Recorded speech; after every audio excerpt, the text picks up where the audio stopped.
Earthworm Jim, a gross-out, edgy middle-finger video game from the 90s created to sell toys from the minds of nerds and bigots with 2 inchers stuck up the plateaued ass of Elon Musk, which is pretty ironic considering that most of fandom nowadays are like Gen Z, queer, neurodivergent people, and including me. Like, without getting too into it, if you called me Jim on accident, I wouldn't exactly correct you. And like most toy line video games, it spawned a short-lived cartoon series with a cap of 2 seasons because it basically fell into the same trap Invader Zim and My Little Pony did. They attracted the exact wrong audience. Thankfully, we never got any like budding criminals or like cum connoisseurs who spewed their baby batter into a jar and then buried it in their parents' backyard. I mean, we did get somebody drawing Jim's cock in a medically accurate diagram and psycho backshots. Listen, the internet is weird. Also, Mom, if you're watching this, which she watches a lot of my videos, don't watch this. Don't watch this. Not even my cousin either, who likes Earthworm Jim as well and watches my videos too. Basically, my whole family watches this, so I am gambling with my life here by talking about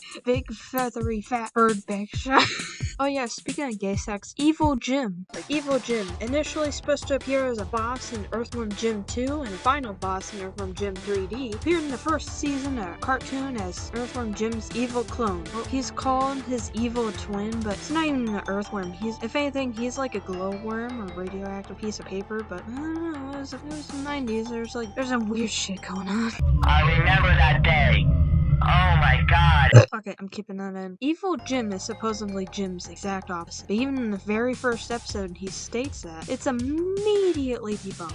Oh, don't be so literal-minded. Their differences are pretty much superficial, while Evil Jim is theatrical, more flamboyant, intellectual, basically a theater kid. Even then, Earthworm Jim is pretty much a theater kid himself. They're both super emotional and childish. Hell, both of them are quite theatric and flamboyant. They say they're exact opposite. Are they really? When you've got 2 worms with big, strong super suits, one for good, one for evil, but they're the exact same. Shouldn't Evil Jim's motivations be the same? Does he even want to be evil? Is he less motivated out of pure psychopathy and more out of loneliness? Also, Earthworm Jim is a closeted bisexual. I can already hear the saliva smacking in my mouth. God damn it, I am repulsive, I'm sorry. Today, we're gonna look at 3, but technically 1.5 episodes of the original Earthworm cartoon series and analyze what the fuck was going on between these two, and just how gay they are.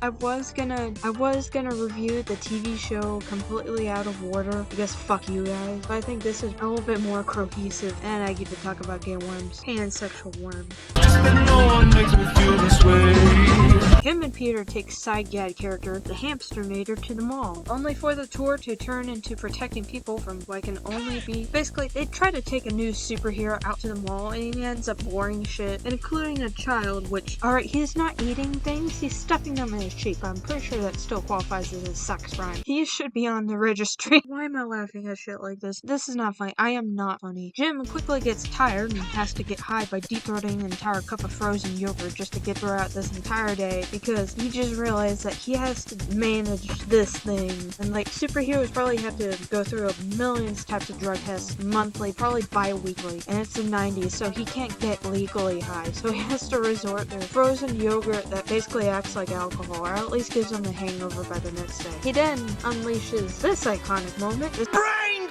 freeze!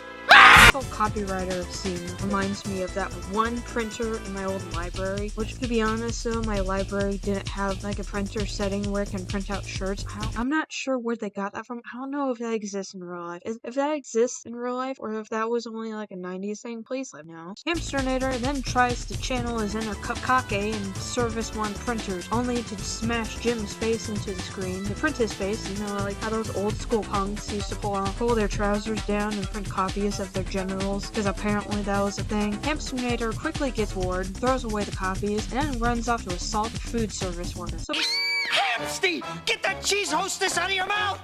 because Turlock doesn't follow proper nuclear energy disposal protocol. God, I gotta get better at reading. The trash copies of Jim get irradiated and form Evil Jim, who is probably one of the few actually adorable newborns in this entire planet. Have you ever seen like a newborn, like a fresh newborn? They come out with this like weird cottage cheese goop. Ugh. And when they like get days older, they look uglier. It's like a raisin. Like a raisin. If you put them on their back for like a minute, they get all flat and cone-headed. Oh fuck. I really do like the shark slippers Jim has here. Because Jim has like half my IQ, which was already low to begin with, he mistakes Evil Jim on CCTV footage for himself and turns himself in. Which, to be honest, I don't think in today's climate, Evil Jim wouldn't even go to jail. He'd probably get slapped with like a fine and got out on good behavior. Like probably 6 months max prison sentence. So Jim later gets raped in prison. Like, You know what's the worst thing about prison? No dental floss.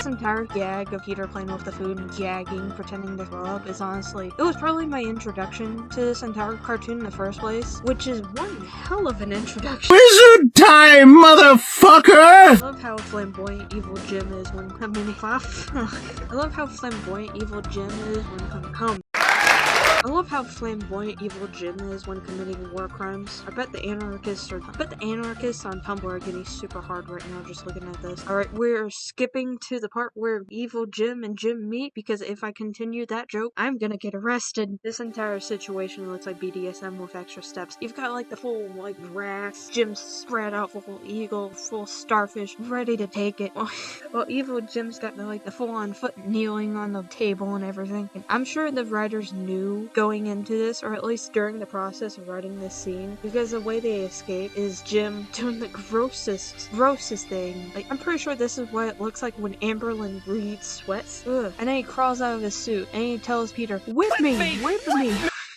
Which even, it catches him off guard, because he says, "I beg your fucking pardon." But it's just like, one of them had to know. One of them had to know how BDSM-y this entire scene looked if they do a whip joke right in that scene. Like, we all know, everybody who knows the show in and out, like I do, knows that Jim is a fucking whore. Like, he is one can argue that throughout this entire series, probably the entire, like, video games, comics included, that Jim is a masochist by the end of it, just because of how much shit he has to deal with. He probably has to become a masochist of some kind in order to cope. Like, around season 2, there's this one gag where Jim gets a call, but he has like a pants phone thing. It's inside his super suit pants, and Peter's like, "Jim, that's your pants phone, are you gonna answer it?" And he's like, "Just a sec, I'm kind of enjoying it," which means he probably uses the phone as a vibrator.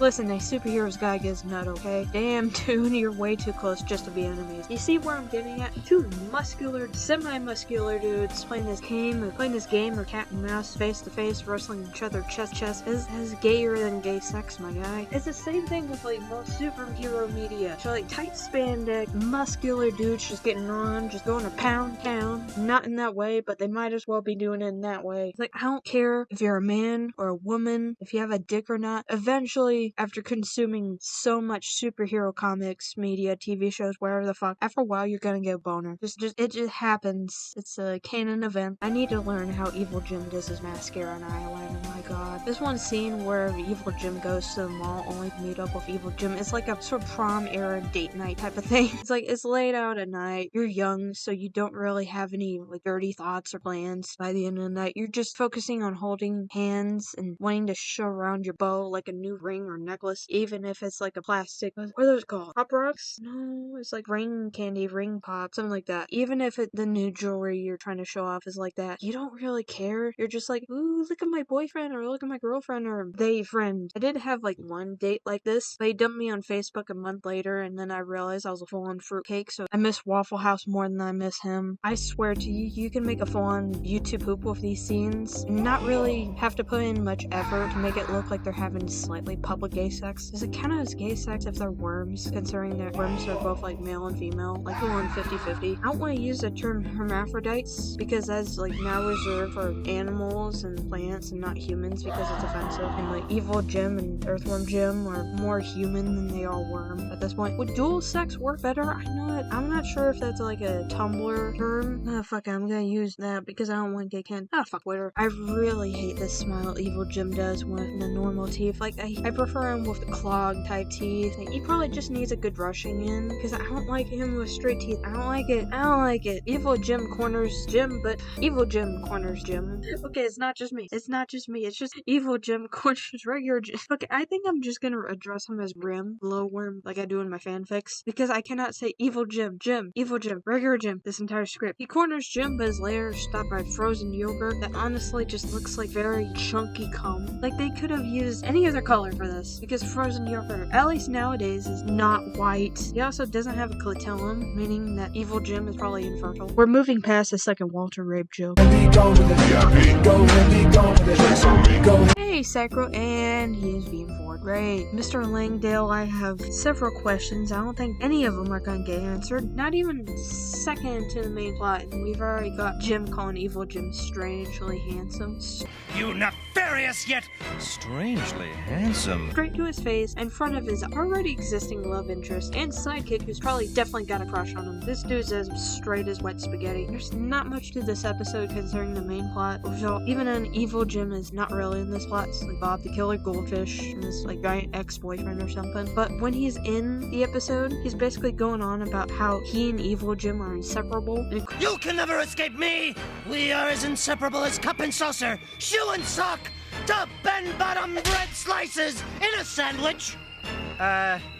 What's the meat in that sandwich? including what's the meat in that sandwich? But I know it's him saying that I'm your evil shadow, I will follow you everywhere, but even then, you don't even have to change much lines in that to interpret that as romantic, because it's gay, it's just gay, he is gay. You can easily write that line into a Yandere or Megaverse alpha, like boys love manhwa, and it wouldn't really feel any different. You really have to change much of the context. It is just such a versatile line. It makes you think he's probably versatile.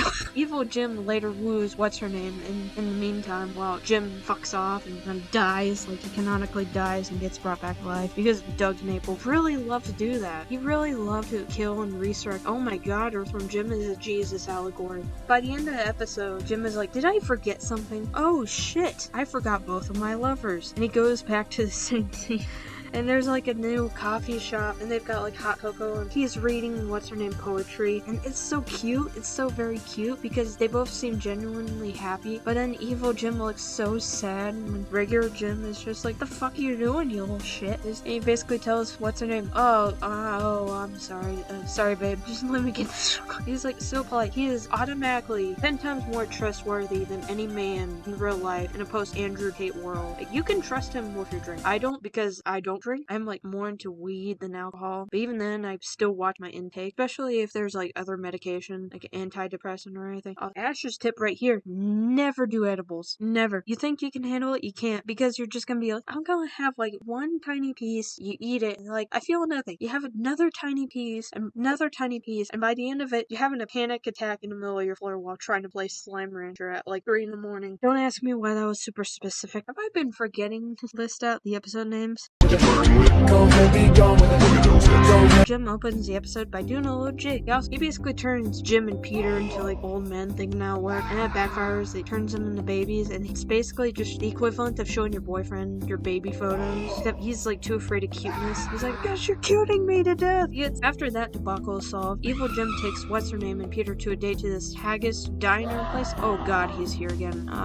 Let's just put a big old sense bar on his face and pretend he doesn't exist. Fuck off, rapist. Meanwhile, Evil Jim chugged milk like alcohol in this evil lair and crying because he's apparently the only evil twin out there, which is automatically bullshit because Queen Slug for a butt exists. Unless you listen to Doug, and then she's like, Princess what's-her-name's adoptive kidnapped mother thing? Don't listen to Doug. Don't listen to Doug. Don't listen to Tennapel, Doug. Doug Langdale is, I know I joked about it earlier, but he's like a white man with a pink mohawk, so he's automatically much more trustworthy than Tennapel. Isn't it bad enough Earthworm Jim keeps feeding me? If you take the word evil out of pretty much everything he's saying, Evil Jim is still lonely. He doesn't need an evil friend because he can easily charm Princess What's-Her-Name just super easily. Like, he doesn't need an evil twin. He just wants a friend. He wants somebody to play badminton. Was it badminton or tennis? He just wants a friend to relate with. It's the same as Cloud, where I theorize that he wants an equal, not necessarily like an evil person, just someone who gets him. And even when Evil Jim gets like the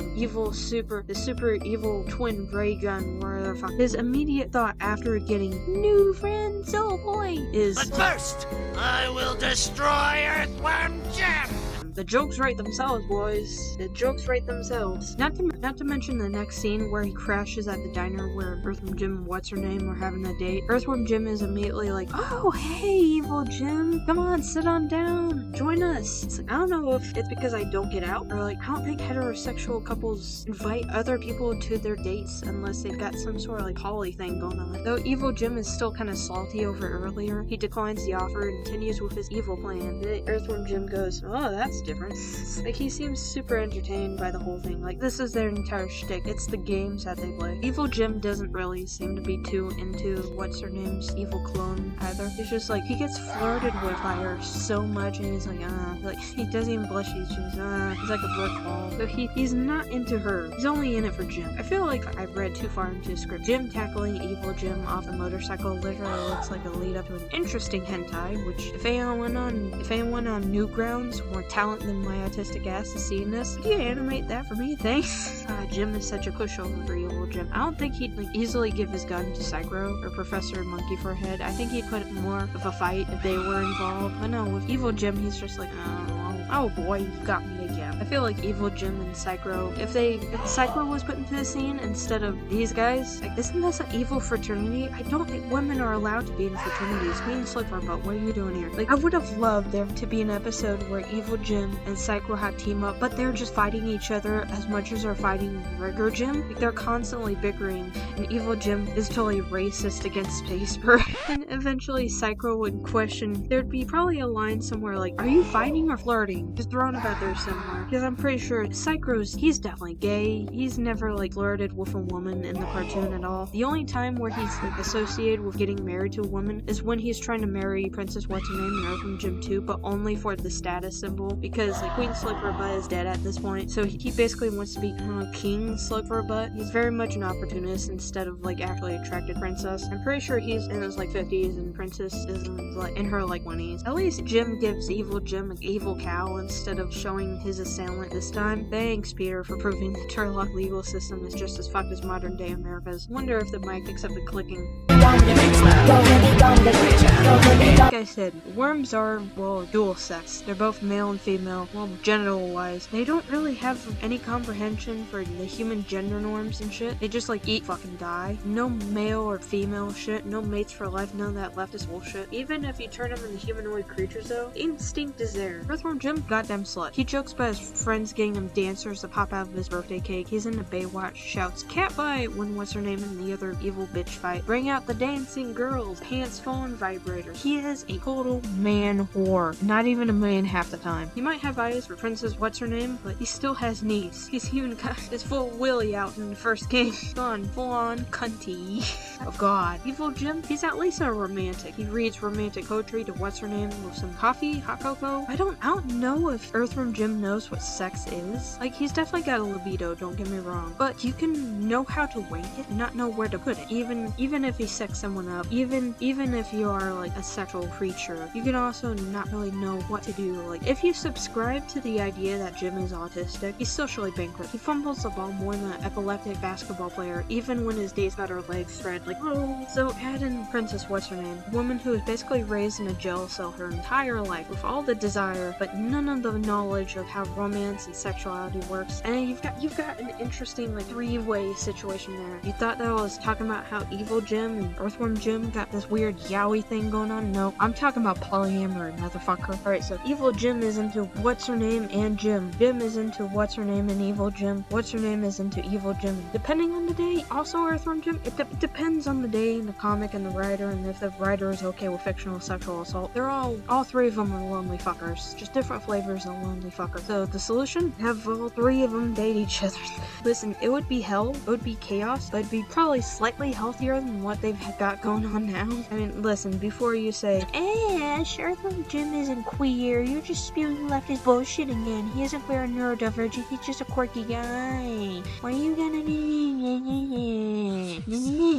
Listen, first off, people in the 90s probably didn't know what autism was. And second, this is Earthworm Jim we're talking about. It's a series where you teleport through toilets and Peter has like 500 puppies without any stretch marks. The universe is supposed to be as normal as ever. Polyamory in this whole situation would be tame. It would be normal compared to all the bullshit that canonically goes on. I'd much rather have two mutant buffworms sandwiching a bug princess with biggest childbearing hips and have to see psycho back shots. Oh god. What was the point of this video? Was that just an excuse to talk about gay worms? Yes. Like, comment, and subscribe. You have no choice.